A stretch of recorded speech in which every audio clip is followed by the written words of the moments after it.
This time we look at a Diecast Masters model in a larger scale. It's got a long name, it's the Peterbilt Model 536 with an Altec AA55 aerial service body. With all that ink, we'd better weigh the box, and it's about 4 pounds 10 ounces, or nearly 2.1 kilograms. This model comes in a protective outer shipping carton, and it's handy to have a fingernail to peel off the sealing tape. Once that's done, we can open the flap and see what's inside. This time we'll go for it in big style with some end tipping, and that allows the box to slide out. And the first thing we can see is that this is one of Diecast Masters' Transport series. We also have a picture of the model on the box, and the thing to notice about it is that it is 1:32 scale. So it's a bigger model than Diecast Masters' usual 1:50 scale. On the back of the box there is some information both about the truck and also the aerial lift. And it's always good when there is some information about the real machine. One other part of the box to look at is the underneath, and that's full of typical branding and warning information. The box style is unusual, it's the pull-out drawer type, and it's a very good quality. To begin with, we can see there's a small booklet, and we'll take another look at that fairly shortly. Then we have a plastic former at the top to keep the model stable in the box. And with that taken off, we can dive in and get the model out. Before we can look at the model, there is still some packaging to remove, and that includes some plastic formers acting as spacers, and also a piece of foam rubber at the back. For completeness, we'll take a quick look at the included brochure, and it only covers Diecast Masters 1:50 series, but it does show an extensive number of transport models.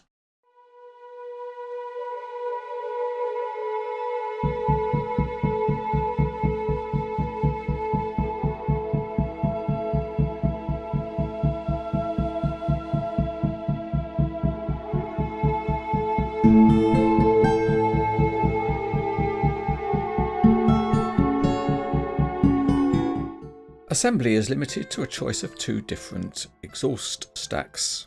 The first one we will try is a cranked exhaust, and it just drops in, but really it's far too loose. The second option is an extended straight exhaust pipe, and again that just pops in, but it's also far too loose. We don't like gluing models on cranes etc, so an option is to use a bit of plastic putty that helps it stay in place and it can be trimmed off neatly. With the model complete, let's get it on the weigh bridge, and it's 2 pounds 5 ounces.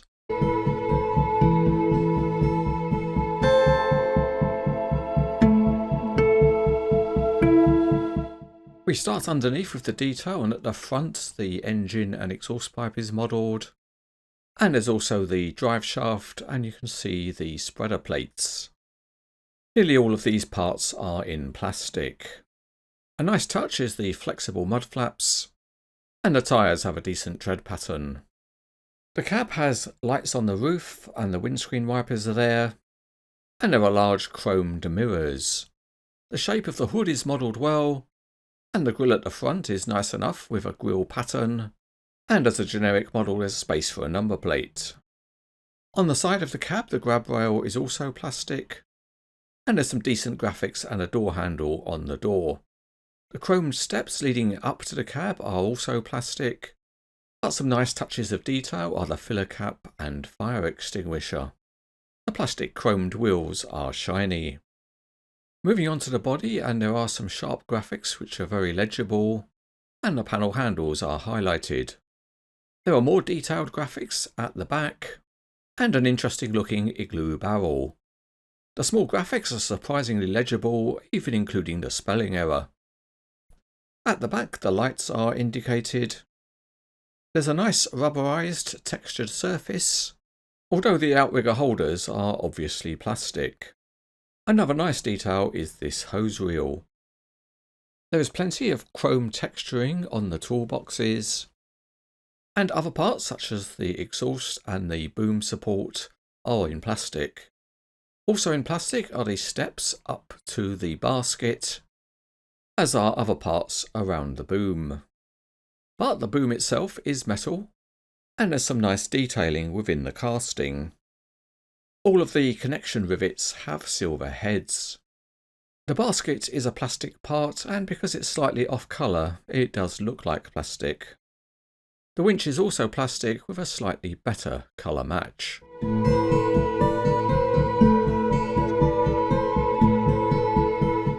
Back underneath we go again, and the rear wheels spin on a common axle, and there is steering at the front axle with a moderate range of movement. Out we go onto the Cranes etc. test track, and it rolls along very smoothly. If we check the steering angle, we can see that this truck is not going to turn round a sharp corner. There are no windows in the cab doors, but that makes it easy to open them. And if you look closely, the detailing inside the cab is very good. The hood also opens by pulling forward, and you can see engine detailing. Although the spreader plates are modelled, they're not removable, so we'll just lower the outriggers directly.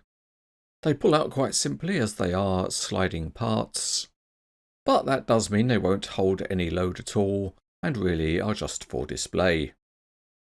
So let's proceed to get the aerial lift working, and the hydraulic rams that control it have got a nice level of stiffness.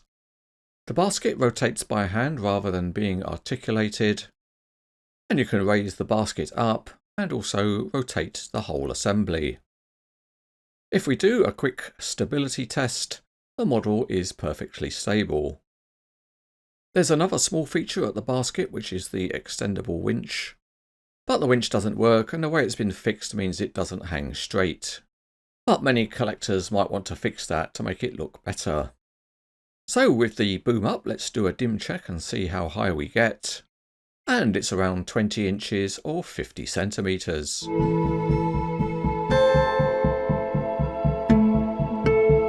This is an interesting model by Diecast Masters in 1:32 scale. Aerial platform models are unusual, so it's good to see it, and overall it's quite a decent looking model. There's some nice details and reasonable functionality, but there is quite a bit of plastic. In conclusion, this model is rated as good.